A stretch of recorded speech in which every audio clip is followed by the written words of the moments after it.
Hello everyone, I'm Li Chunyi. Today I'll show you our recent work, Human AI Shared Control via Policy Dissection. This work is co-authored by Peng Zhenghao, Wu Haibing, Feng Lan, and supervised by Professor Zhou Bolei. I'll first give an example for showing the usage of policy dissection. We first train some bipedal robots to move forward. By applying policy dissection, skills can be discovered, such as crouch, turn left, back flip, turn right, tiptoe, and jump. These skills can be combined randomly by human. With human involvement, the robot can complete a new challenging task, even if it's only trained to move forward.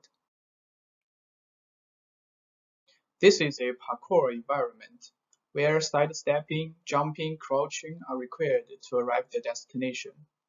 With humans' help, the robot can complete this task, even if it's only trained to move forward and cannot see these obstacles.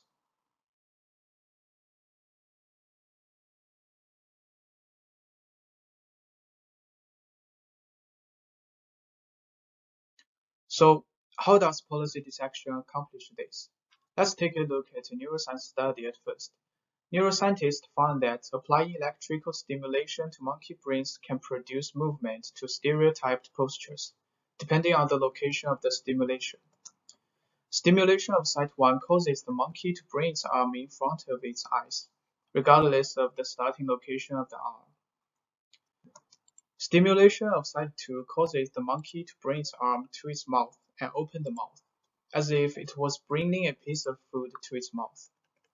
Therefore, it comes to the question, can we evoke behaviors by stimulating specific units in artificial neural network?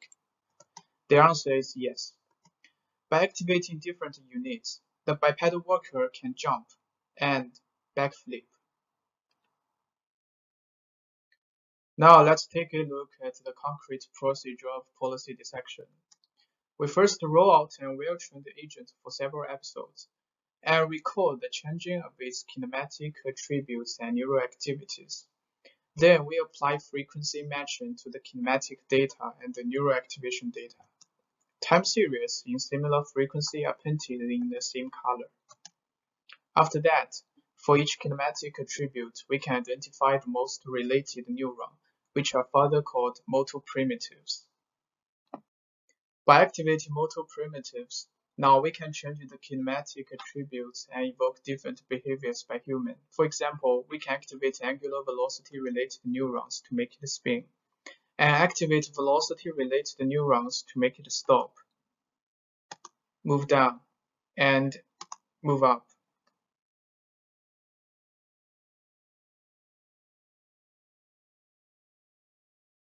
The human AI shared control paradigm can improve the test time generalizability.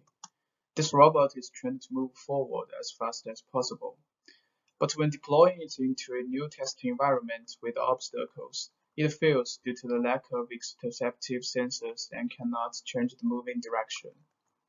However, after dissecting the policy, human can guide it to the destination by evoking behaviors to sidestep the obstacles.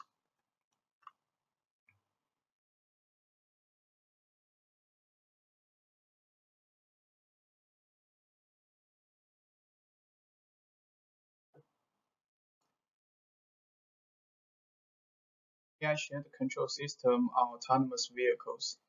The autonomous driving policy is trained in mild traffic conditions.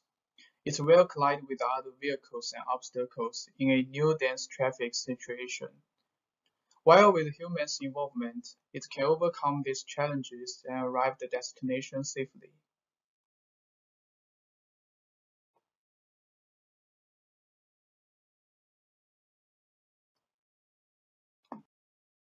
In addition, we apply our method on two classic gym environments to show policy dissection is a general method for building human AI shared control system.